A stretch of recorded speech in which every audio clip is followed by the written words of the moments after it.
Timepass करण्यासाठी उचललेलं पाऊल कसं तुम्हाला जाळ्यात अडकवू शकतं हे आजच्या घटनेमधून आपण जाणून घेणार आहोत.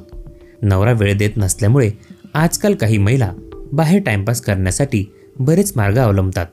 पण यातूनच असं काही घडून बसतं की त्यातून बाहेर येता येता नाकी नऊ येतं आणि नंतर पश्चाताप करण्याशिवाय काही उरत नाही. पती नोकरीला असलेल्या स्मिता नावाच्या महिलेबाबतीतील ही घटना आहे. पती नोकरीला गेल्यानंतर टाइमपास म्हणून तिने शेजारीच राहत असलेल्या पुतण्याला जवळ केलं. पुतण्याचं नुकतंच कॉलेजचं शिक्षण पूर्ण झालं होतं. तो तरुण होता. स्मिता त्याला जवळ करण्याचा प्रयत्न करू लागली. स्मिताच्या मनात जे काही होतं ते तिलाच माहिती होतं, पण तिच्या वागण्यात बदल जाणवू लागला होता. काही काळातच स्मिताच्या मनातील इच्छा पुतण्याच्या लक्षात येऊ लागल्या आणि तोही तिला त्याप्रमाणेच प्रतिसाद देऊ लागला. पुतण्याची ही पहिलीच वेळ होती. स्मिताने दुपारच्या वेळेला कामाच्या बहाण्याने त्याला घरात बोलवलं. आजूबाजूला कोणी नसल्याचं पाहून दोघांनी संधी साधली. घरात जाऊन काही वेळ दोघांनी गप्पा मारल्या. काही वेळातच बोलता बोलताच अचानक स्मिता पुतण्याजवळ गेली. काही वेळ पुतण्याला काही समजेनासं झालं होतं. त्यामुळे सुरुवातीला त्याने त्या गोष्टीला थोडा विरोध केला, पण स्मिताने त्याला विश्वासात घेतलं आणि हळूहळू दोघांमध्ये त्या गोष्टीची सुरुवात झाली. त्यामध्येच 2 तास उलटले, पण पुढे जे काही झालं ते भयानक होतं. लातूर शहर परिसरात रमेश नावाचा शिक्षक त्याची पत्नी स्मिताबरोबर राहत होता. गेल्या काही वर्षांपूर्वी त्याचं लग्न झालं होतं. लग्न झाल्यानंतर त्याला एक मुलगा आणि एक मुलगी झाले. दोघांच्या संसाराचा गाडा चांगल्या प्रकारे चालू होता. लातूर शहरापासून काही अंतरावरच रमेश एका शाळेत नोकरी करत होता. त्यामुळे रोज सकाळी 8च्या सुमारास तो कामाला जायचा. त्यावेळी पत्नी स्मिता ही सकाळी त्याचं सगळं आवरून तसंच त्याला टिफिन करून द्यायची. त्यानंतर दोघांची भेट ही थेट संध्याकाळी व्हायची. त्यानंतर स्मिताचा मुलगा आणि मुलगी दोघेही शाळेत जायचे. त्या दोघांची शाळा ही दुपारी 12:30 वाजण्याच्या सुमारास भरायची.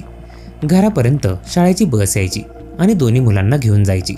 त्यानंतर घरी स्मिता ही एकटीच असायची. सकाळचं काम आवरून झाल्यावर ती घरात एकटीच असायची. स्मिताच्या घराच्या शेजारीच त्यांची जाऊ राहत होती, पण गेल्या काही वर्षांपूर्वी त्यांना देवाज्ञा झाली होती. त्यामुळे त्या घरात पुतण्या मनोहर आणि त्याचे वडील राहत होते. मोठ्या मुलीचं लग्न झालं होतं. स्मिता आणि मनोहर यांच्या घरामध्ये एक भिंत होती.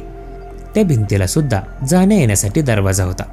त्यामुळे दोन्ही घरात वस्तूंची देवाणघेवाण होत असायची. मनोहरच्या घराच्या बाजूला जरी चुलती राहत असली तरी मनोहर याच्याकडे स्वयंपाक करायला एक महिला येत होती. ती दोन्ही वेळचं जेवण करून निघून जायची. त्यानंतर मनोहरचे वडील हे कामाच्या ठिकाणी जायचे.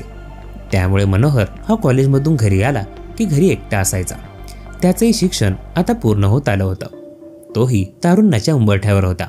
स्मिताचा पती नोकरीला आणि मुले शाळेत गेल्यानंतर स्मिता घरी टीव्ही बघून टाइमपास करत असायची. पण जेव्हा मनोहर तिच्या घरी यायचा त्यावेळी त्याच्याशी स्मिता चांगल्या प्रकारे गप्पा मारू लागली होती. 2 घरं असले तरी ही दोघे एकटेच घरी असायचे. काही दिवसांचा कालावधी निघून गेला. मनोहरचं शिक्षण आता पूर्ण झालं होतं आणि तेव्हा स्मिताने त्याच्यावर नजर फिरवायला सुरुवात केली. पती असला तरी स्मिताच्या मनात मनोहर घर करू लागला होता. दुपारच्या वेळेला दोघेही एकत्र जेवण करू लागले. जी भावना स्मिताच्या मनात होती तीच भावना मनोहरच्या मनात निर्माण होऊ लागली होती. गेल्या काही दिवसांपासून स्मिता खूपच वेगळ्या नजरेने मनोहरकडे पाहत होती. दोघांच्या नजरा एकमेकांना भिडू लागल्या होत्या. एक दिवस दुपारच्या वेळेला मनोहर घरी आला. त्यावेळी स्मिताने त्याला भेटायला बोलवलं होतं. त्याच वेळी स्मिताने तिच्या मनात जे काही होतं ते मनोहरला बोलून दाखवलं. सगळ्या गोष्टी मनोहरच्या आधीच लक्षात आल्या होत्या. त्यामुळे मनोहरने स्मिताला होकार दिला आणि काही वेळातच स्मिता आणि मनोहर यांच्यात गोष्टी सुरू झाल्या. दुपारची वेळ होती. तब्बल 2 तास दोघात जे काही चालू होतं त्याचा परिणाम मनोहर याच्यावर झाला, कारण त्याची ही पहिलीच वेळ होती. 2 तास झाल्यानंतर अचानक मनोहर बेशुद्ध पडला. संध्याकाळचे 4 वाजले होते. त्याचवेळी स्मिता हिचा पती शाळेतून घरी येण्याची वेळ झाली होती. मनोहरची अवस्था पाहून स्मिता घाबरली होती, पण काही वेळातच मनोहर शुद्धीवर आला. मनोहर शुद्धीवर येताच स्मिताला थोडं बरं वाटलं. ज्या काही गोष्टी घडल्या त्यानंतर मनोहर हा मधल्या दरवाजाने त्याच्या घरात पोहोचला. थोड्या वेळात स्मिताचा पती घरी आला. जे काही झालं होतं त्याची त्याला काहीच कल्पना नव्हती. मुलं देखील तेव्हा शाळेतून घरी आले होते. मात्र मनोहर आणि स्मिता यांच्या चेहऱ्यावर एक वेगळाच तणाव दिसत होता. काही दिवस निघून गेल्यानंतर मनोहर आणि स्मिताचे नित्य नियमाने संबंध सुरू झाले. मात्र एक दिवस अडचण झाली. मनोहर आणि स्मिता यांच्यात संबंध सुरू असतानाच स्मिताचा पती अचानक घरी आला. दोघांची अवस्था पाहून त्याच्या पायाखालची जमीनच सरकली. त्यानंतर त्याने स्मिता आणि मनोहर यांना बेदम मारहाण केली. मात्र जो काही प्रकार चालू होता त्याबद्दल त्याने कोणालाच काही सांगितलं नाही. काही काळ गेल्यानंतर मनोहर हा पुणे येथे नोकरीच्या शोधात पोहोचला आणि स्मिता पतीबरोबर राहू लागली. मनोहरने पुणे येथे नोकरी शोधत असताना गाडीवर चालक म्हणून काम सुरू केलं. त्या ठिकाणी त्याने एक रूम भाड्याने घेतली होती. काही दिवसांचा कालावधी गेल्यानंतर त्याने पुन्हा स्मिताबरोबर संपर्क करायला सुरुवात केली.